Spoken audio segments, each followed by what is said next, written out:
Home Away from Home. Sa pagdiriwang ng 250th anniversary ng US Independence, ibinahagi ng ilang Pinoy sa Amerika ang kanilang mga kwento ng sakripisyo, pag-asa at pagiging bahagi ng kasaysayan ng kanilang ikalawang tahanan. Narito ang agenda report mula sa North America.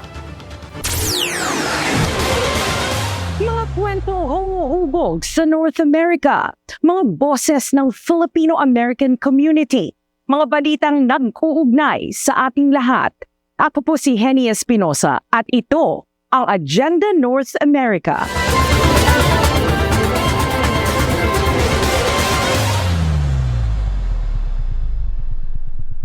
Historic 250 years in the making.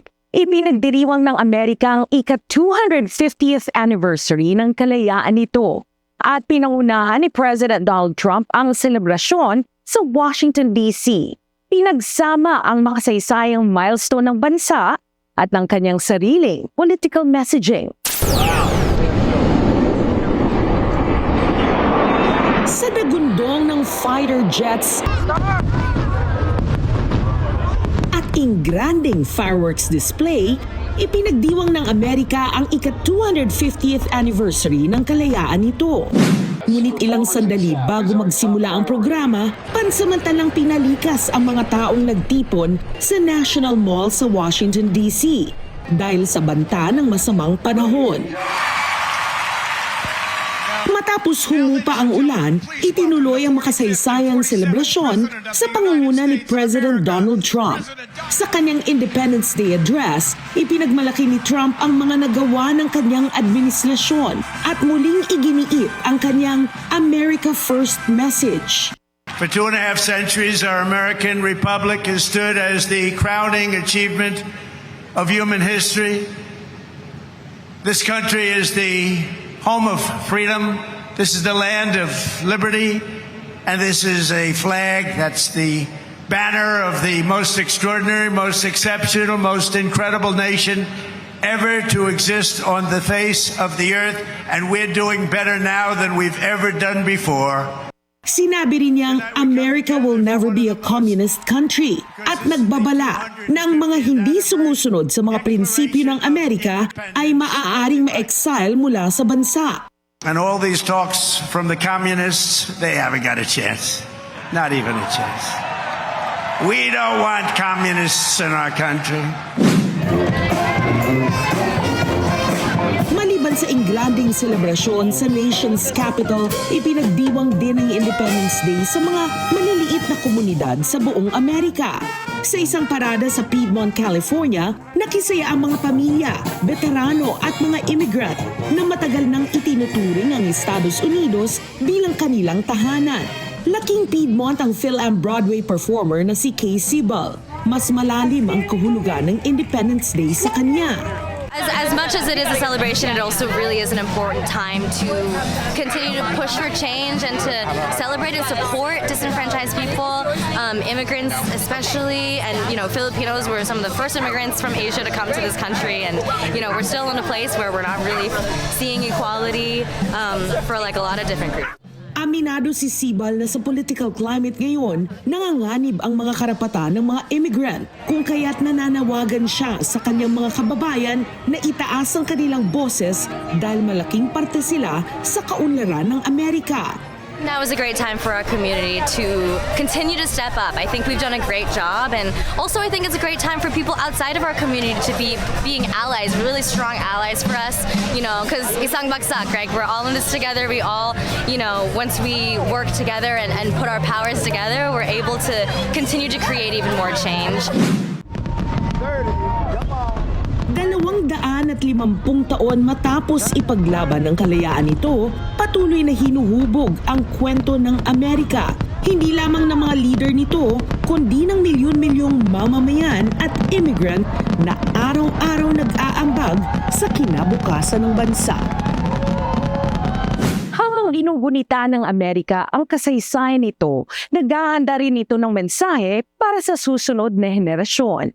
Nahihiling na sa Philadelphia ang official time capsule ng Amerika bilang bahagi ng pagdiriwang ng ika-250th anniversary ng kalayaan nito. Here's what's inside the time capsule. Mga artifacts mula sa lahat ng 50 states, Washington DC at 5 US territories. Kasama rin ang mga memorabilia mula sa US Congress, Supreme Court at White House, pati sports collectibles, student essays at maging isang iPhone 17 Pro Max. Bubuksan lamang ang time capsule sa taong 2276. Ito pa lamang ang ikalawang pagkakataon. Today's ceremony is an act of optimism. It's a message from one generation to Americans 250 years from now that we have faith in our nation will endure. What does freedom mean to those who actually fought for it? Alamin natin ang kahulugan ng Independence Day para sa mga veteranong minsang nagsilbi para sa bayan. Narito ang ulat ni Albert Pataclan.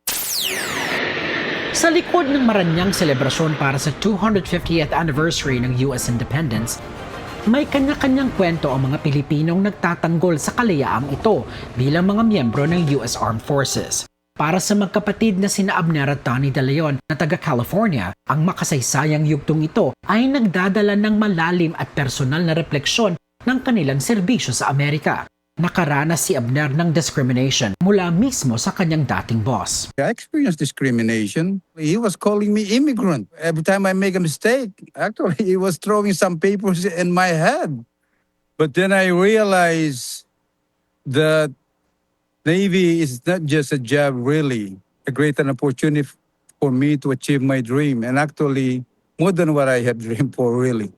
Inalala ni Donnie ang mahabang panahong naging presidente si Ferdinand Marcos Sr. Know what dictatorship is.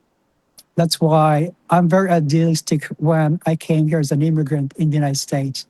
I believe in its ideals of democracy. I believe when we talk about opportunities and justice, I still believe that today. Nasa kritikal na sitwasyon ngayon ang modernong militar ng Amerika. Sa buong mundo patuloy ang mga tensyon, lalo na ang laban sa Iran, pati na rin sa China at Russia na nangangailangan ng walang humpay na pagbabantay. Sa ngayon may 1.3 million active duty personnel at 700,000 reservists ang nakatalaga sa frontlines. At bagamat kinumpirma ng Department of Defense na naabot na nila ang recruitment target sa 5 pangunahing sangay ng militar ngayong 2026, nakikipag-unahan pa rin sa panahon ng Pentagon. Nagmamadali rin ang mga pinuno na gamitin ang artificial intelligence at mga counter-drone systems. Para maabsan ang kakulangan sa sundalo, itinaas ng Pentagon ang kanilang enlistment age sa edad na 42 at lalo namang pinagaang ang restriction sa kanilang drug at medical. Samantala ang Washington naman lalong pinagtitibay ang kanilang pagkakipagkaibigan sa kanilang mga kaalyansa, lalong-lalo na sa isa sa pinakamatagal na ang Pilipinas. Isang kapatiran ito na nabuo sa gitna ng digmaan. Mula noong World War II, libo-libong mga Pilipino na ang tumugon sa tawag ng tungkulin para magsuot ng uniforme ng Amerika. Ngayon, sila ay mahalagang puwersa sa loob ng militar. Kung dati ay tinitingnan ng militar bilang mundo ng mga kalalakihan, isang bagong henerasyon ng mga Filipino trailblazers ang bumabasag sa tradisyong ito. I've seen Filipino women in higher positions. They're commanding ships. They're commanding big units. They're the big boss. Para sa marami, ang pagsusundalo ang nagiging daan para maabot ang American Dream na naipapasa pa sa bawat henerasyon. Mismo ang active duty sailor na si Rick Bering, nararanasan ito. Ang kanyang mismong anak ay kasalukuyang nakadeploy ngayon sa magulong bahagi ng Strait of Hormuz. Primarily because of the educational benefits, as being able to own your own home, save some money on taxes, basically anything that's federal, they almost just about give it to you for free. Sa pagpasok ng Amerika sa susunod ditong kabanata, patuloy din sa pagbabago ang institusyong nagtatanggol dito. Subalit para sa mga Filipino-Americans na patuloy na nagbabantay, ang kanilang pangunahing layunin ay hindi kailanman magbabago. Fight for the continuous freedom that we have. In the military, we have to remain neutral. It doesn't matter who's sitting in the position. Para sa Agenda North America, Albert Bataclan, Billionaire News Channel, Los Angeles. As the sun set on America's 250th birthday, the skies came alive. From California to New York, milyon-milyon ang nagsama-sama para ipagdiwang Independence Day. Ang balitang ito hatid ni Don Tagala. Umaagos na parang waterfalls ang fireworks sa iconic Brooklyn Bridge para sa selebrasyon ng 250th anniversary of U.S. independence. It's really worth of my time waiting in the heat from what time is that, 2 o'clock until like the time is 9. It was great. It was really fantastic. It's the best firework I ever seen. Kahit sa gitna ng New York summer heatwave, dinagsa pa rin ang palabas. Maagang dumating ang pamilyang ito para makapwesto sa malilim na lugar ng Pier 1 ng Brooklyn Bridge Park. Excited sila dahil ito ang kauna-unahan nilang Macy's fireworks viewing sa NYC. This is the greatest country. I still believe it's still the greatest country. So it's an honor to celebrate the 250th together, like as a whole, as a city, or as a nation, I would say. We're immigrants. So being part of this very big celebration of United States of America, celebrating 250 years with all the people around, is a very big and a very special, feeling. Happy 250th birthday, America! Mahigit 85,000 fireworks na may 30 different colors ang 30-minute fireworks show na hinanda ng Macy's sa kanilang 50th anniversary fireworks para i-celebrate ang 250th birthday ng Amerika. Happy 250th birthday, America! Happy Philippine-American Friendship Day! May the 4th be with you all! Para sa Agenda North America, Don Tagala, Billionaire News Channel, New York. Isang makasaysayang linggo at simula pa lamang ito ng mga kwentong susubaybayan natin sa buong North America. Ko si Henny Espinosa, maraming salamat sa inyong panunood. Hanggang sa muli, ito ang Agenda North America.